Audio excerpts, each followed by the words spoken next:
What's up, future millionaires? Welcome back to another video. Today we're going to be going over major stock market terminology, which you are definitely going to need to know. This video is the fourth video in a series I'm doing teaching you what the stock market is and how to be a good and thoughtful investor. In this video, I'm going to be going over a lot of topics, some of which you might already know about, which is okay. I'm going to be leaving the topic that I'm talking about in the top corner of the video at all times so that if you know something, you can skip ahead to the next topic. You will definitely learn something in this video though if you are new to the stock market.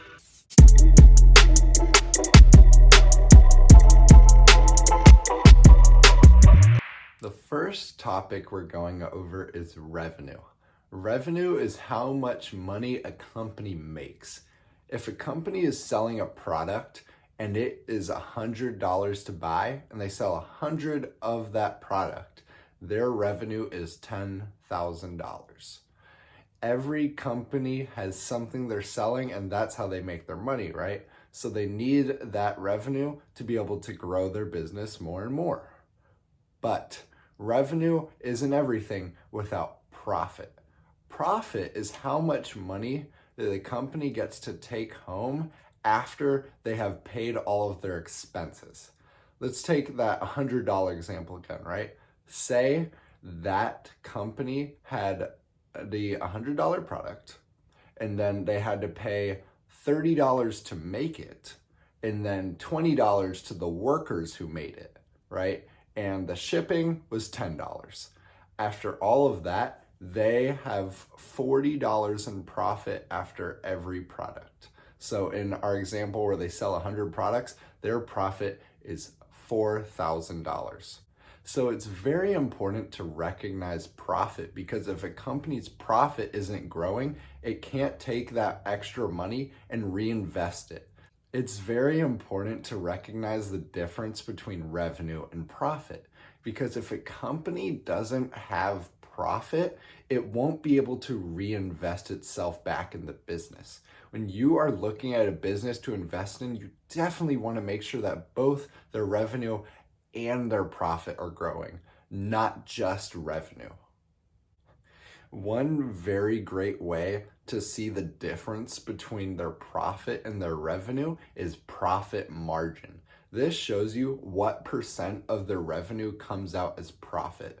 So if they have $10,000 in revenue and $4,000 in profit, then their profit margin is 40%. So for every dollar they make, they get 40 cents of profit. And this can be scaled up so that they can go, well, we think next year we're going to do $20,000 in revenue. So how much profit would they make? $8,000. Oh, and one more thing. When learning on a basic level about profit, earnings and net income mean roughly the same thing. So when I use that later in the video, just think of them as the same thing. The next piece of terminology you must know is a company's market cap. A market cap is what the company is valued at. Say there's a company that has 1 million shares and each share is valued at $10. The market cap then is $10 million. This is very important because then you can see how much room does this company have for growth. A company like Apple, which is currently valued around $2 trillion, sometimes might not have room for growth, but hey, I could be wrong. Our next piece of terminology, which ties into that market cap a little bit, is a PE ratio. PE stands for price divided by earnings. So if a company is valued at $100 and they have $10 in earnings, then that company's PE ratio sits at 10, right? Because 100 divided by 10 is 10. A lot of things on this list are very simple where you want to buy it at a low or a high number, but PE ratios are complicated. The thing that's complicated is PE ratios show how much people expect a company to grow. The average PE ratio sits at 11 to 15, meaning that people on average believe that a company is worth about 11 to 15 times their earnings. But if a company is expected to grow a lot, people will usually pay a higher PE to buy a share of that company, meaning that the company's value is a lot higher than their earnings. Sometimes when a company is expected to grow a lot, their PE could be 30, 40, 50, or even higher. Take, for instance, Tesla. Tesla's PE right now sits around 80 to 90, meaning that people value Tesla about 80 times their earnings. But why is that? That's because people think that Tesla is going to grow like crazy, so they don't mind getting in at a higher price because they still expect growth. The way you want to go about PE ratios is you want to look at the company's PE ratio versus the PE ratio you believe the company should be valued at. If you believe a company's PE ratio should be 18 and the company's PE ratio is 15, you might want to buy because that company is currently being valued lower than the price you believe it should be valued at. For instance, I don't want to buy Tesla because I think Tesla's PE ratio at a fair value is about 20 to 30, but it sits at about 80, so I don't want to buy it. So you want to look at a company's PE ratio once again versus what you think the PE ratio should be. This ties into that value investing we were talking about in the last video. If you want to learn some basic investing strategies, go down in the description as I've already made a video about that. The next two things you must understand is what an asset is and what a liability is. An asset is usually something that is adding some sort of value to your business. Some examples of assets would be if you sold a furniture company, all your furniture are assets, and your warehouse is an asset, and all those things that are part of what you own, all those are your assets. A liability is something that you owe. So say you didn't actually pay off that warehouse, you still owe $1 million, your liabilities sit at $1 million. And what you need to do is look for companies that have a lot more assets than liabilities, because if they have too many liabilities but they don't have enough assets to pay it off, that's usually when they get screwed and go bankrupt. The next thing on our list that you must understand is what a dividend is. Think about it this way. If you owned a stock that was $100 and it had a 4% dividend, you would be getting paid $4 a year just for owning that stock by that company. Now, you might be wondering, why would a company do this? This is because having a dividend often attracts investors and helps the investors stay in the company for longer. If a company has 100 shares that are floating around in the market and they put out a dividend, often people will hold on to their shares, making the supply of shares that are circling around lower, driving the stock price up.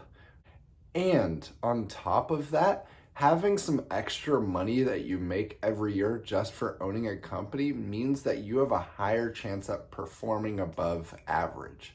Say a company on average grows at 5% a year and they pay a 3% dividend.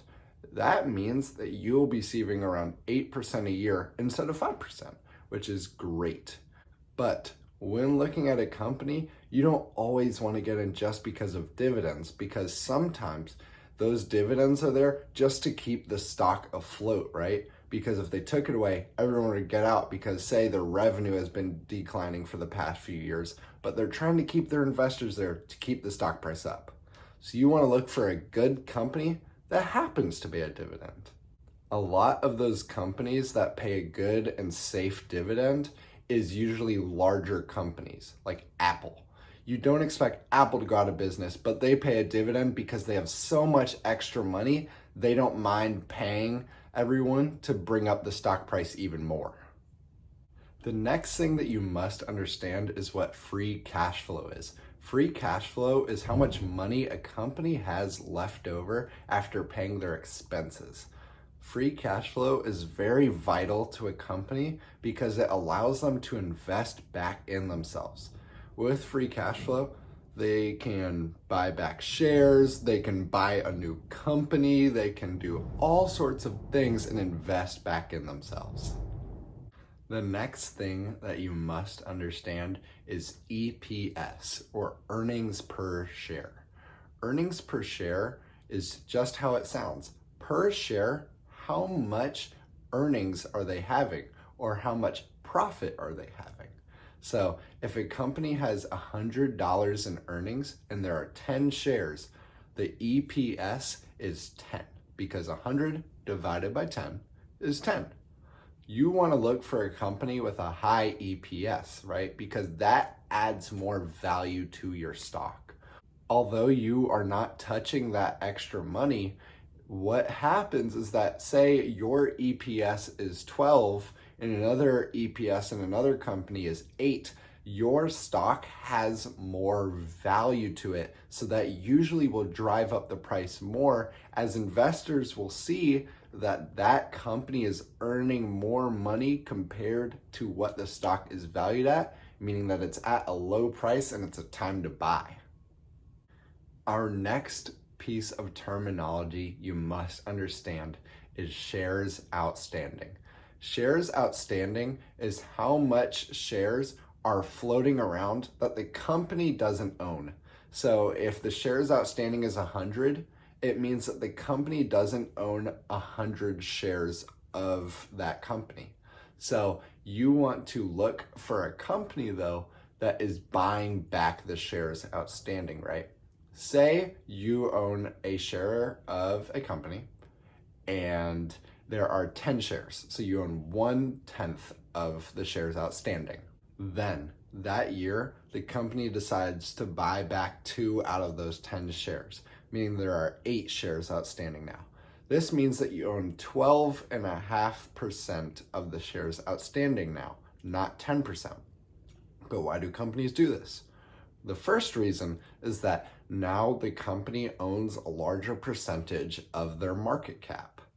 The next reason though, which is arguably even more important, is that it drives up the stock price. Say you don't plan on selling your stock soon, so there are those 9 other shares that are floating around being sold every once in a while. Okay, but if now there's only 7 shares floating around and the demand stays the same, because the supply is lower, that will drive up the price.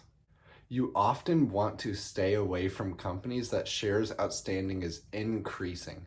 Sometimes companies will do this to pay off a lot of their debt, which is okay, but it dilutes you as an investor. Say that company that had the 10 shares and you own one of them decided to sell another 10. Now instead of owning 10% of the shares outstanding, you own 5%, which is not as good, because even if the demand stay the same, the supply is higher, meaning that the stock price will go down. You want to try and buy into companies that are buying back shares. This, once again, will mean that the stock price goes up and you have a larger piece of the pie. The last and final thing on our list is ROIC, or return on invested capital. Return on invested capital is net income minus dividends divided by their invested capital. Let me give an example so it's not very complicated. Say a company has $60,000 in net income. Then they pay a dividend, and after paying everybody, they've spent $10,000. So on the top row of our little math equation is 50,000. Then they have $100,000 in invested capital. Maybe they bought a warehouse and it cost $100,000, right? That means the ROIC of that company is 50%, because 50,000 divided by 100,000 would be the 50%, because 50,000 is 50% of 100,000. The reason why you want to look for a high ROIC is because you want to invest in a company that when you're buying a share from them, they're going to take your money and do well with it. If you spent $100 on a company and you bought one share of it and they got your $100 and they only made a 2% ROIC, that means they took your $100 and made $2 after a year with it. You want to look for a company that can take your money and do well with it. Because what's the point of buying that company? Why would they sell shares to make money if they're not going to take that money and make more money with it? You want to look for a company that takes the shares they've sold and that money they just made and makes a lot more money with it. My benchmark for ROIC is 9%, meaning that when I buy a company, I want them to be able to take my $100 and turn it into at least $9 every year. Well, folks, that wraps it up for this week's video. I post every Sunday. So if you would like to see more of this content, please like and subscribe. If you have any questions, please leave them in the comments below and I will do my best to answer them. And if there's any stock terminology that you still don't understand or any that I didn't talk about, leave a comment for that too, and I will answer and help you. Thanks for watching this video. I'll see you next week.